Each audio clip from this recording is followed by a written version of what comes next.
So tonight I thought I'd... Stupid dog!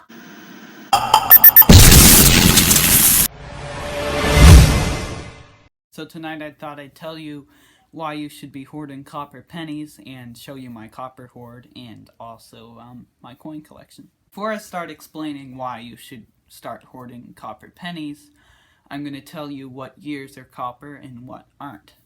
So generally what you will find is pennies from 1959 to 1982 that are copper. But I mean, before that is of course wheat pennies and Indian heads, which are always copper, except for the first year of the Indian, which is copper and nickel. But those you won't be finding that much. 1982 is what they call a transitional year, and a transitional year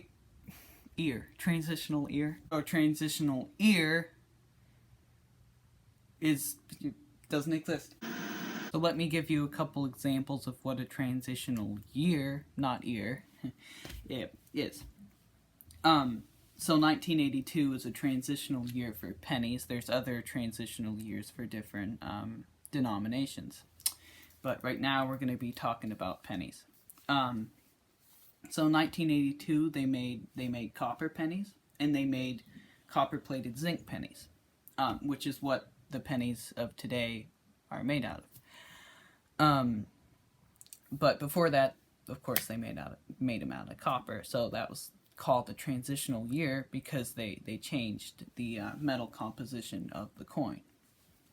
In other transitional years, they transitioned between two designs of the coin, like in 1909, which is the other example. They changed from the Indian head design to the Lincoln penny design.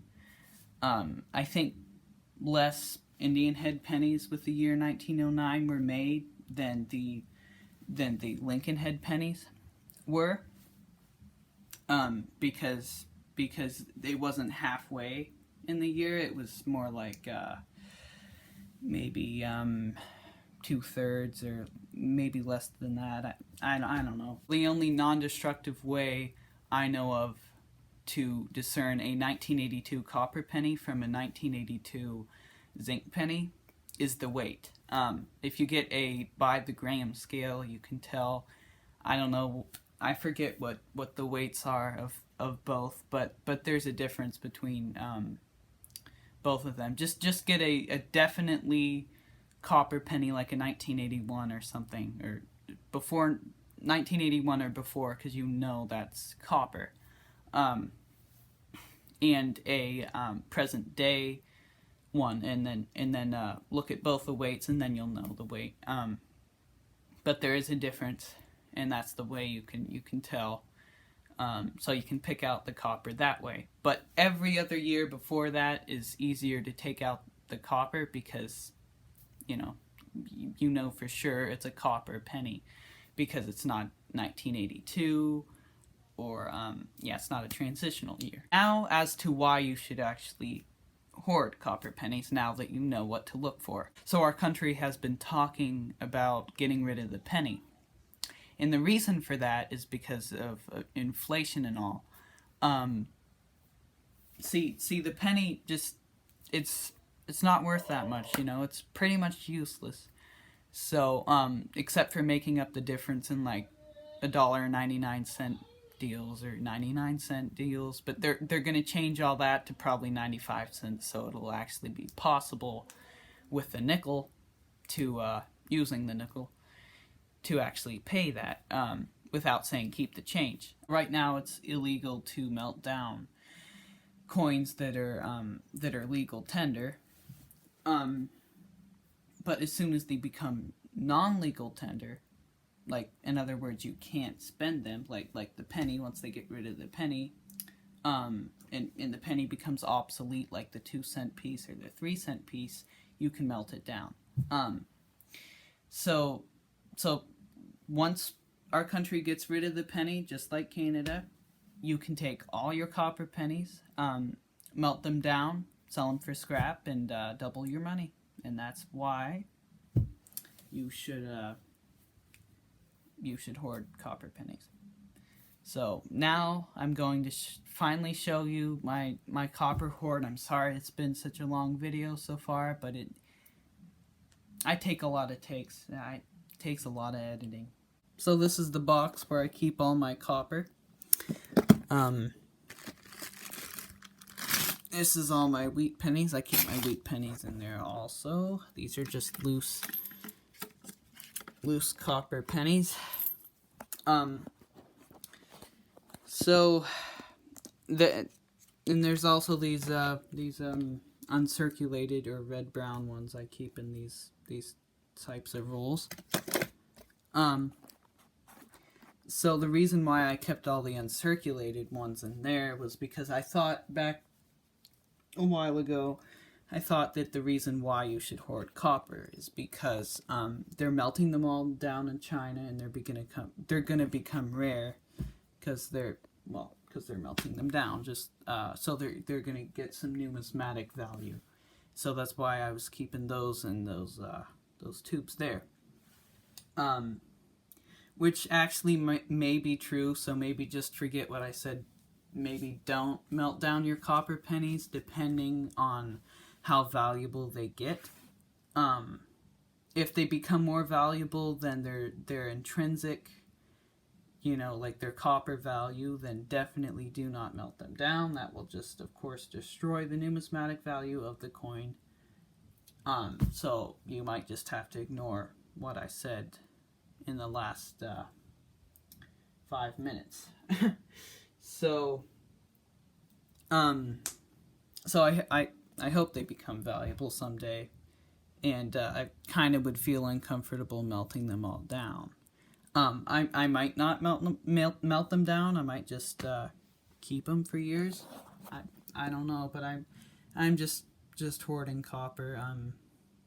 Christian from Treasure Town, he said that if you're hoarding copper for no reason, that's kind of a dumb idea, because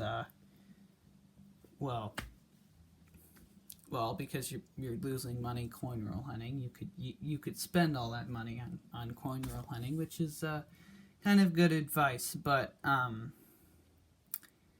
there's a difference between doing it for no reason and not knowing what reason you're hoarding for yet, but you have a reason, just you don't know which one. And that's kind of what my state of mind right now. I don't know what's gonna happen with copper and everything, but hoard them just to see what happens, and stay updated, so you can find out what to do with your copper pennies, just like me. And now I'll finally show you my my coin collection. Be right back. This is the starting 2014 Lincoln Cent album. We're going to do the Lincoln Cents, Jefferson Nickels, and then the Roosevelt dimes. I haven't started the Washington quarters or state quarters yet, but this is the starting 2014 album here. I've got them all filled. The 2021 will go there, and then the 2020D. And maybe even a 2020S if the San Francisco Mint starts making them for making pennies for circulation again, which I doubt they will in 2020. But maybe even the West Point Mint will. I mean, they're making quarters for circulation right now, so I'll make a video on that. You should definitely be on the lookout for 2019 W quarters. I'll get into more detail on that in a different video, but I'll see you with the next folder, 1975 to 2013. I'll be right back. This is the 1975 to 2013 book. Got all the 1982s. I didn't tell you about the small date and large date, but those don't matter when it comes to copper, stuff like that. I used a scale to discern between the other ones. Some of these look pretty crummy. I mean, over here, I mean, for their years, they look pretty crummy. I mean, they should look nicer, like the 1992 D there. This book is all full, by the way. The 1998 D, As you could probably see, it's kind of obvious. It's kind of stupid of me to say that. And the 1997 D, they all look... The 1987 D doesn't look very good. The 2003 D doesn't look very good. 2010 D... Wait, where is it? Yeah, they're in the 2012 D. Those just look terrible, so I need a better condition one for the collection to replace. And I'll come back with the next folder. This is the 1941 to 1974 folder. You got the wheat reverse up there. Here, sorry about that. Camera's awful, but you can see the wheat reverse there. That 1943 plain steel right there. That's my first steel cent I had. That was my most cherished coin back when I was in my very early years of, well, not years, very early time. It hasn't even been a year yet, so early, you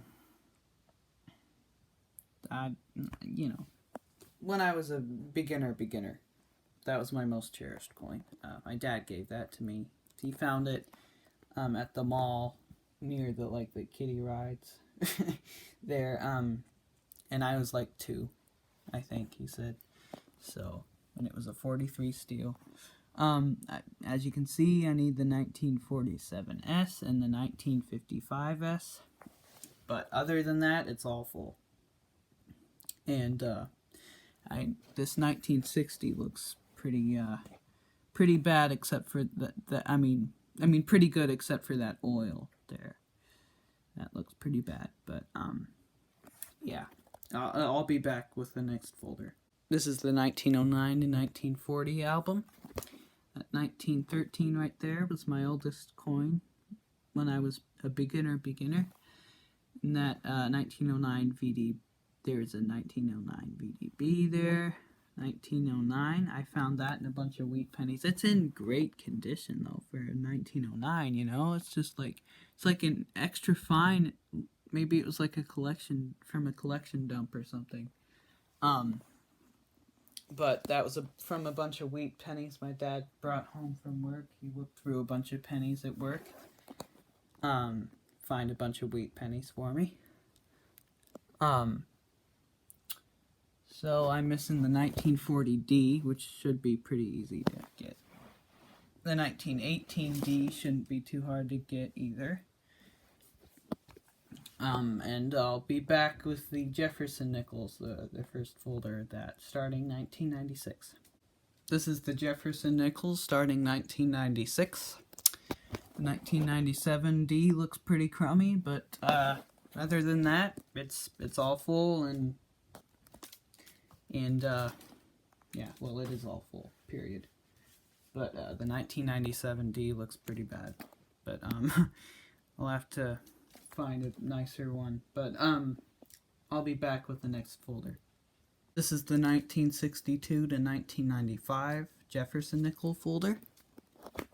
Got the Monticello reverse there. I need the 1967, 1968S, the 1973, and the 1989D. I don't know why I'm missing the 73 and 89D, but this middle page is all full too. And I'll be back with the next folder. This is the 1938 to 1961 folder, Jefferson nickel folder. This is the hardest one to fill, of course, but I do have the 1938 and the 1939, which is less worn than the 38. I've got 4 silver ones, as you can see. The dark ones there. Silver ones look dark because they have this weird metal. I forget what it's... I don't know what it's called. Probably couldn't even pronounce it. But yeah, and I'll be back with the Roosevelt dimes. Sorry, that wouldn't focus. Okay, I'll be right back with the next folder. This is the Roosevelt dimes, 1946 to 1964. And it's blank. This is the Roosevelt dimes, 1965 to 1999. and I'm missing a few, but yeah, I'll be back with the next folder. This is the Roosevelt dime starting 2000. There's the Roosevelt dime reverse there. Missing a few. I need the 2012 D up there. 2008 P, 2008 D, 2009 D, 2010 D, 2011 P, and 2011 D, 2011 P, and 2001 D, and the 2003 D. And that's all I need to finish that book up. And let's get into the more expensive stuff now. Be right back. So this is the more expensive stuff. This was my first Morgan dollar, 1883 O.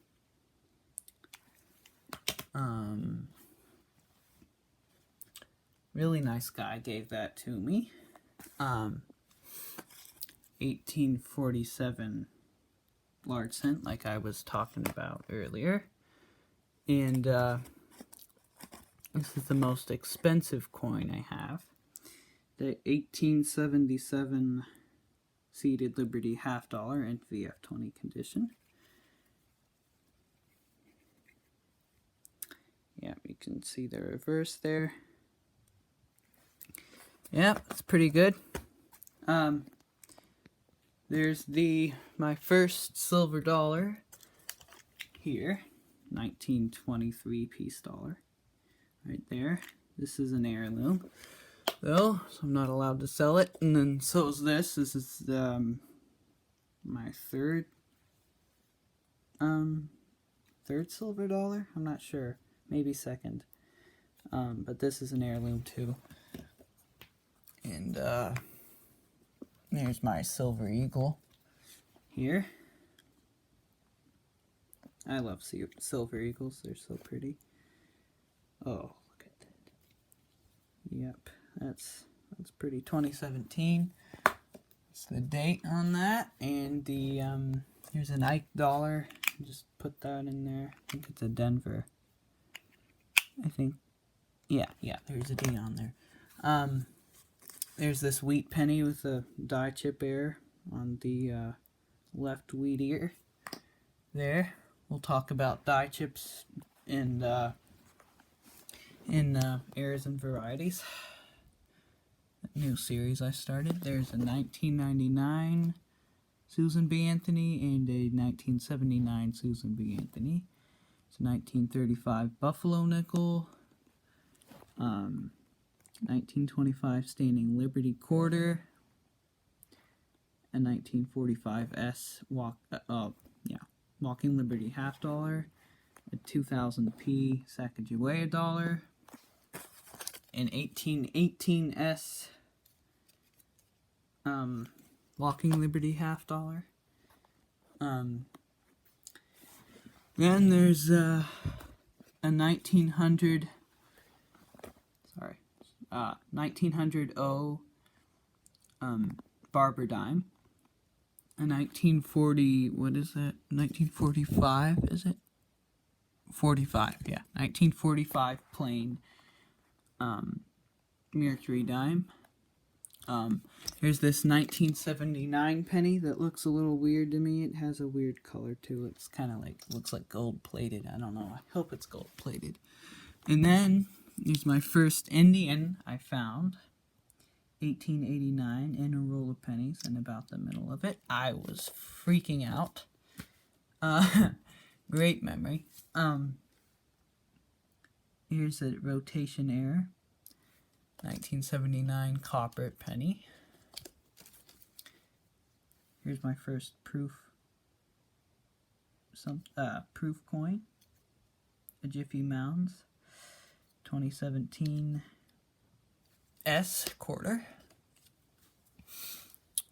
There's a couple 40%ers here, 1967 and a 1969 half dollar. And that about wraps it up. Now there's a few things you might not know what they are. Come on, focus. Okay, thank you. There's this here, which I just kept this because it looks like it's a double die, but I'm not sure it is. It's 80. It's an 83. It's not a double die or reverse. It's on the obverse, but it just looks like the date's kind of like rough around the edges. I looked at it under a loop.